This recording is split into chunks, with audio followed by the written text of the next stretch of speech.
Hello students, welcome to my YouTube channel Professor Ravindra Gaikwad एश coaching classes वाश. थोडासा पावसाचं वातावरण आणि लाईटचा प्रॉब्लेम असल्यामुळे आज व्हिडिओमध्ये मी थोडासा स्लाइटली चेंज करत आहे.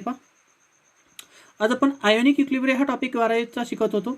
लेक्चर नंबर 7 मध्ये आज आपण पाहणार आहोत हायड्रोलिसिस ऑफ साल्ट्स. त्याच्यामध्ये आपल्याला फर्स्टली पाहिजे टाइप्स ऑफ साल्ट. हायड्रोलिसिस करत असताना हायड्रोलिसिस असतं म्हणजे H2O असतो आणि लायसिस आहे म्हणजे ब्रेकिंग असते. लायसिस म्हणजे केमिस्ट्रीमध्ये आपण काय म्हणतो, breaking means breaking of H2O of salt. एखादा साल्ट जर आपण ब्रेक केला तर त्याच्यापासून तुम्हाला एखादा साइड प्रोडक्ट भेटत असेल वॉटर कंटेनिंग, तर त्याला आपण काय म्हणतो, hydrolysis of salt. Hydrolysis of साल्टमध्ये जर पाहिलं तर आपल्याला न्यूट्रलायझेशन रिॲक्शन माहीत आहे सर्वांना. कोणती रिॲक्शन माहीत आहे? Neutralisation reaction. आपण 10वी पासून शिकत आलेलो आहे. न्यूट्रलायझेशन रिॲक्शन काय सांगते? Strong acid plus strong base two gives salt plus water are called as neutralization reaction. की एखादा तुमच्याकडे फॉर एक्झाम्पल स्ट्रॉंग ॲसिड आहे, हायड्रोक्लोरिक ॲसिड असेल HCl आणि स्ट्रॉंग बेस असेल NaOH. याची जर आपण रिॲक्शन केली तर इथं काय तयार होतं NaCl आणि H2O. जे हा स्ट्रॉंग ॲसिड होता आणि हा स्ट्रॉंग बेस आहे. पण तुम्हाला सुरुवातीला हे माहीत पाहिजे की एखादा तुमच्याकडे ॲसिड जर असेल तर तो H+ डोनेट करत असतो आणि एखादा बेस असेल तर तो ऑलवेज OH- हा डोनेट करत असतो, म्हणजे देत असतो दुसऱ्याला. तसं इथं H+ आहे, ॲसिड आहे म्हणजे H+ डोनेट करेल आणि हा बेस आहे म्हणजे OH- डोनेट करेल. म्हणजे इथला OH- आणि इथला H काय तयार होईल? H2O. आणि Na+ आणि Cl- म्हणजे काय तयार झाला? साल्ट. आणि साइड प्रोडक्ट काय भेटला? वॉटर. म्हणून या रिॲक्शनला म्हणतो आपण न्यूट्रलायझेशन रिॲक्शन. तसं याच्यामध्ये हायड्रोलिसिस ऑफ साल्टचा स्टडी करत असताना फर्स्टली आपल्याला स्टडी करायचे what are the types of salt. There are mainly 4 types of salt. की जनरली जर आपण याच्यामध्ये जर पाहिलं तर साल्टचे 4 प्रकार दिसतात. त्याच्यामध्ये सिक्वेन्सली सांगतो तुम्हाला. फर्स्ट टाइप्स आहे त्याच्यामध्ये salt of strong acids and strong base. Salt of strong acids and strong base. की तुमच्याकडे जर एखादा स्ट्रॉंग ॲसिड असेल आणि स्ट्रॉंग बेस जर असेल, समजा तुमच्याकडे कंपाऊंड आहे एखादा, आता दिलेलं एक्झाम्पल HCl हा स्ट्रॉंग ॲसिड आहे आणि NaOH हा स्ट्रॉंग बेस आहे. याच्यापासून काय तयार होईल? OH आणि इथला H, कारण ॲसिड H डोनेट करत असतो इथे तुम्हाला मी सांगितलेलं आहे, आणि बेस काय करत असतो? OH डोनेट करतो. म्हणजे याच्यातला OH आणि इथला H म्हणजे साइड प्रोडक्ट काय भेटल? H2O. आणि कोणता साल्ट तयार होईल? NaCl. दुसरं एक्झाम्पल तुम्ही सांगू शकता याच्यामध्ये सोडियम सल्फेटचं एक्झाम्पल आहे. कोणतं आहे? Sodium sulphate. मग आपल्याला सोडियम सल्फेट जर तयार करायचं असेल तर याच्यामध्ये आपण एक्झाम्पल घेऊ शकता H2SO4 plus 2 equivalent of NaOH. काय घेतला मी? एक सल्फ्युरिक ॲसिड घेतला आणि एक NaOH घेतला. हा स्ट्रॉंग ॲसिड आहे, हा स्ट्रॉंग बेस आहे. इथले 2 OH आणि इथले 2 हायड्रोजन म्हणजे साइड प्रोडक्ट काय भेटल? 2 इक्विव्हॅलंट ऑफ H2O. इथले Na2 आणि इथला SO4 म्हणजे साल्ट काय भेटला? Sodium sulphate. काय म्हणायच्याला? Sodium sulphate. तर हा झाला त्याचा फर्स्ट टाइप्स आणि त्याचे हे 2 example.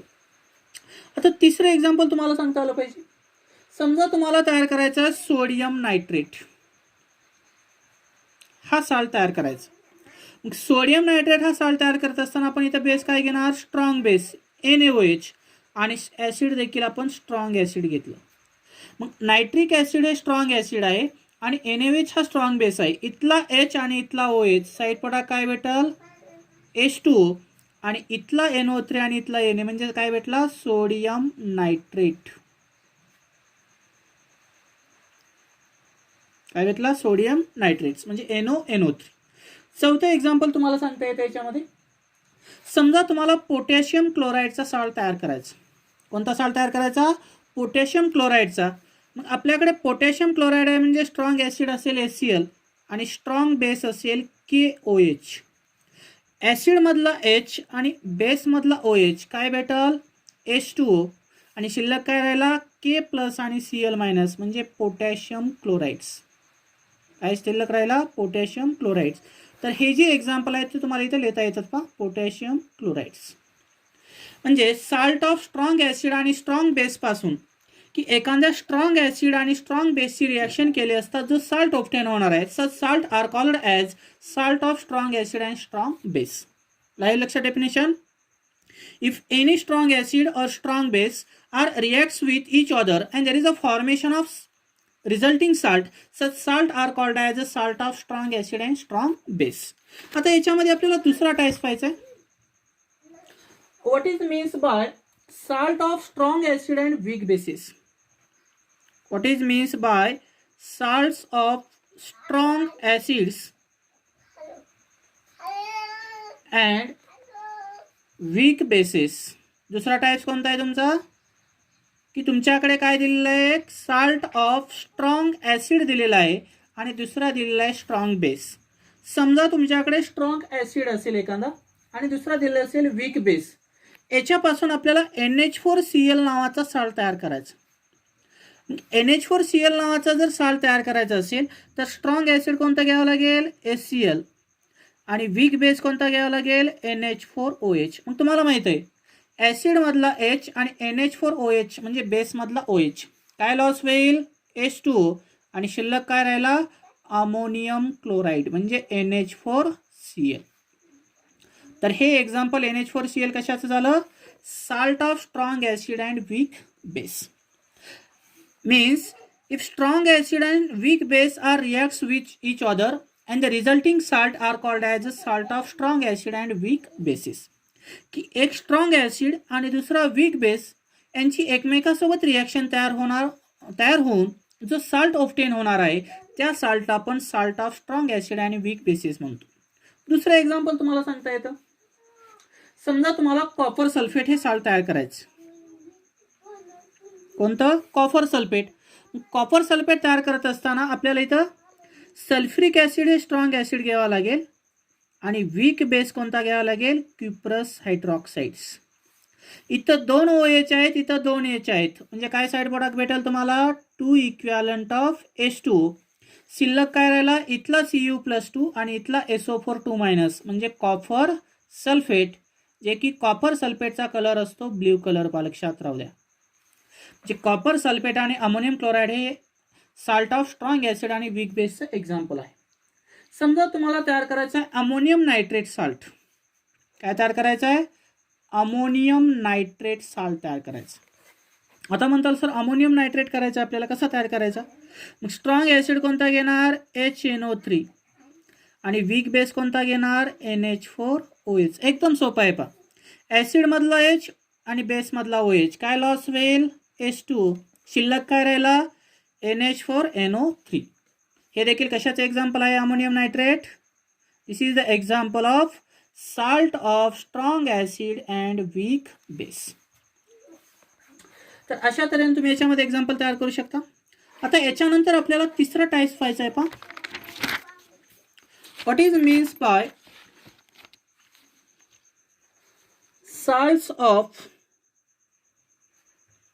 salts of weak acid and strong bases.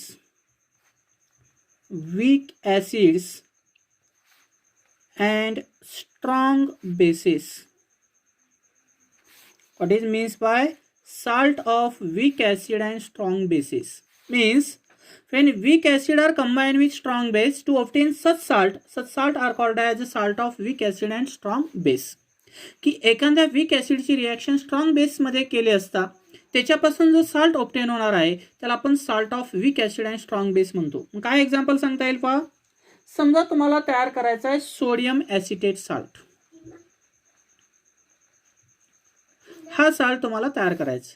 ते सुरुवातीला काय घ्यावं लागेल? Weak acid. मग कोणतं वीक ॲसिड आहे? Acetic acid. Plus strong base कोणता घ्यावा लागेल? NaOH. ॲसिडमधला H आणि बेसमधला OH. साईड प्रोडक्ट काय भेटला? H2O. इथला CH3 डबल बॉन्ड O- आणि Na+. म्हणजे काय तयार झाला? Sodium acetate. हे याचं एक्झाम्पल आहे. हा काय होता? Acetic acid. म्हणजे ॲसिटिक ॲसिड हा वीक ॲसिड आहे आणि NaOH हा स्ट्रॉंग बेस आहे. ह्या दोघांची रिॲक्शन केली असता जो साल्ट ऑब्टेन झालेला आहे त्याला म्हणायचं salt of weak acid and strong base. दुसरं एक्झाम्पल तुम्हाला सांगता येईल पहा. समजा तुम्हाला तयार करायचा आहे पोटॅशियम सायनाइड साल्ट. आता म्हणताल सर पोटॅशियम सायनाइड कसं तयार करायचा? तुमच्याकडे स्ट्रॉंग बेस घ्यावा लागेल KOH आणि वीक ॲसिड घ्यावा लागेल हायड्रोजन सायनाइड्स. काय घ्यावं लागेल? Hydrogen cyanide HCN. इथला H आणि बेसमधला OH काय भेटला? H2O आणि काय तयार झाला? Potassium cyanide. हे देखील एक्झाम्पल कशाचं आहे? Weak acid and strong base of the salts. तर अशा तऱ्हेने तुम्ही याच्यामध्ये हा तिसरा टाईपचा एक्झाम्पल 2 कन्सिडर करू शकता. त्यानंतर चौथा टाईप्स आहे सगळ्यात महत्त्वाचा, salt of weak acid and weak bases. Salts of weak acids and weak bases. Salt of weak acids and weak bases. मग आता याच्यामध्ये पहा salt of weak acid and weak bases कशाला म्हणायचं? When weak acid and weak bases are combined together and there is obtained resulting salt, such salt are called as a salt of weak acids and weak bases. काय example लेता येईल पहा. समजा तुम्हाला ammonium acetate नावाचं salt तयार करायचं. Ammonium ॲसिटेटचं salt जर तयार करायचं असेल तर वीक ॲसिड कोणता घ्यावा लागेल? CH3COOH म्हणजे ॲसिटिक ॲसिड. आणि वीक बेस कोणता घ्यावा लागेल? NH4OH. याचं नाव आहे ॲसिटिक ॲसिड, लक्षात राहू द्या. आणि याचं नाव आहे अमोनियम हायड्रॉक्साइड्स. काय नाव याचं? अमोनियम हायड्रॉक्साइड्स. बरोबर. ॲसिडमधला H आणि बेसमधला OH साईड प्रोडक्ट काय भेटल? H2 आणि शिल्लक काय राहिलं? CH3COONH4 म्हणजे त्याचं नाव तयार होतं ammonium acetate. This is the selective example of salt of weak acid and weak base. दुसरं एक्झाम्पल तुम्हाला तयार करता येतं अमोनियम सायनाइड्स. मग अमोनियम सायनाइड जर आपल्याला तयार करायचं असेल तर वीक ॲसिड काय घ्यावं लागेल? HCN आणि वीक बेस काय घ्यावं लागेल? NH4OH म्हणजे अमोनियम हायड्रॉक्साइड. मग ॲसिडमधला जर H आणि बेसमधला OH बाजूला काढला तर काय राहतो शिल्लक? H2. इथं CN मायनस आणि NH4 म्हणजे काय तयार झाला? Ammonium cyanide. तर हे जे एक्झाम्पल आहेत ते कशाचे एक्झाम्पल आहे पहा? Salt of weak acid and weak base. याच्यासोबत रिॲक्शन केल्यानंतर जे साल्ट ऑब्टेन होतं त्याला काय म्हणायचं? Salt of weak acid and weak base. तर हे झाले टाईप्स ऑफ साल्ट्स. किती प्रकारचे होते? 4. आता याच्यानंतर पाहायचं आपल्याला कन्सेप्ट ऑफ हायड्रोलिसिस.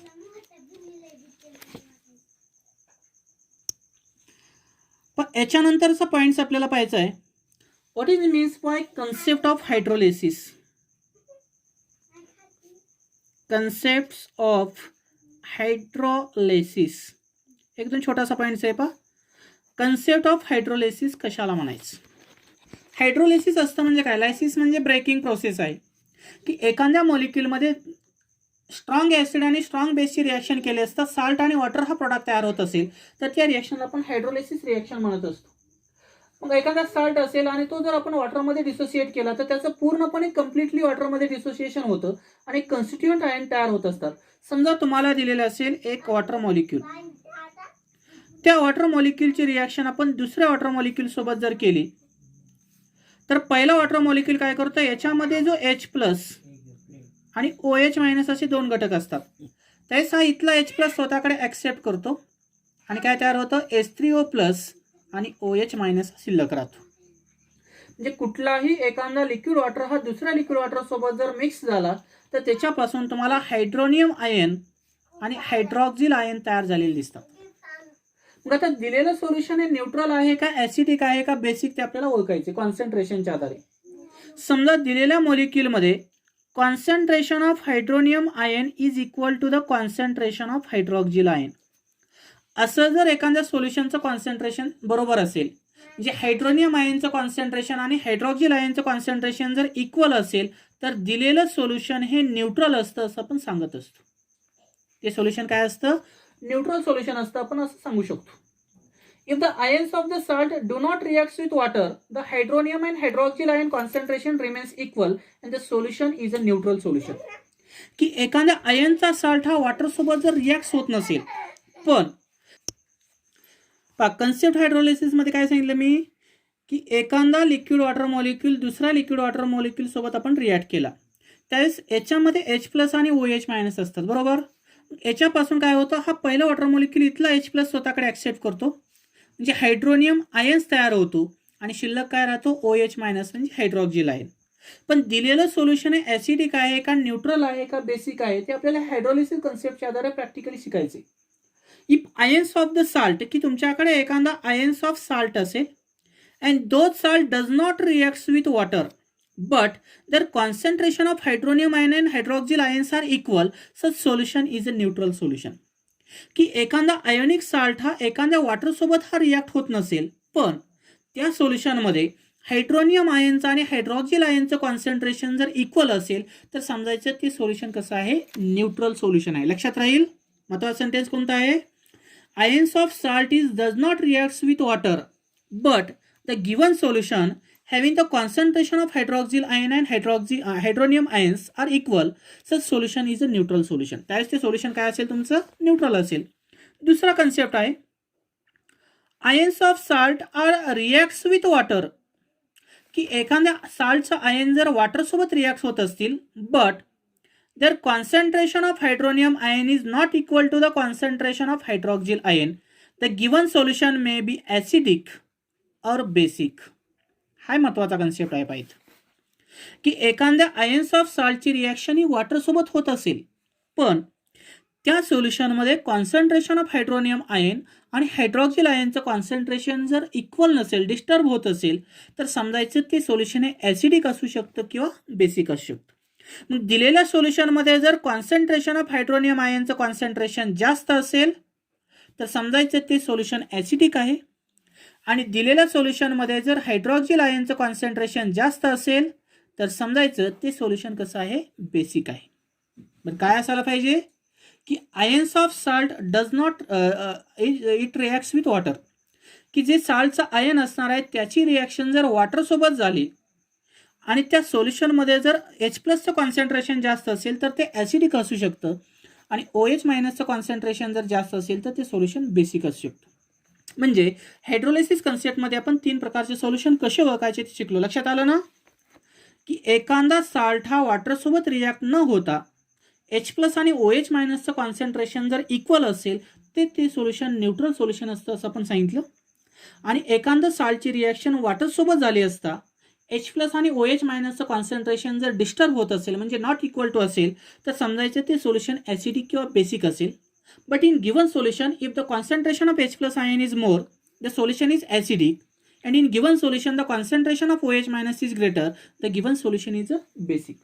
मग याच्या आधारे आपल्याला एक डेफिनेशन करायची पहा. त्याची कशी डेफिनेशन करायची पहा, हायड्रोलिसिस ऑफ साल्टची डेफिनेशन आपल्याला करायची. काय असेल definition, the reaction in which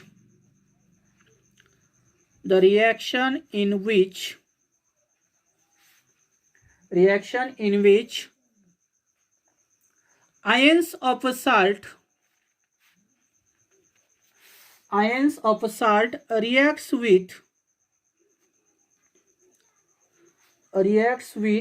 ions of water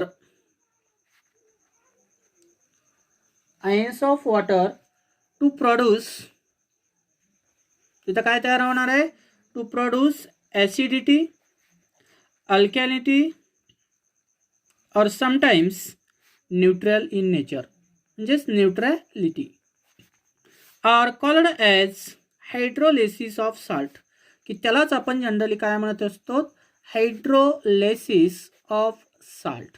एकदम सोपी डेफिनेशन आहे पहा. The reaction in which ions of salt reacts with ions of water to produce acidic, basic और neutral nature, such solution are called as hydrolysis of salt. की एखाद्या साल्टच्या आयनची reaction एखाद्या वॉटरमधल्या आयनसोबत केली असता ते सोल्युशन ॲसिडिक किंवा बेसिक किंवा न्यूट्रल जर तयार होत असेल तर त्या प्रोसेसला आपण काय म्हणत असतो, हायड्रोलिसिस ऑफ साल्ट्स. आलं लक्षात. एकदम सोपी डेफिनेशन आहे पहा. तर उद्याच्या लेक्चरमध्ये जे आपण 4 प्रकारचे साल्ट पाहिले तर त्याचे एक्झाम्पल आपण उद्याच्या लेक्चरमध्ये डीपमध्ये घेणार आहोत आणि के आणि केबी व्हॅल्यूच्या आधारे दिलेलं सोल्युशन ॲसिडिक आहे का बेसिक आहे का न्यूट्रल आहे ते आपण उद्याच्या लेक्चरमध्ये स्टडी करणार आहोत. थँक्यू.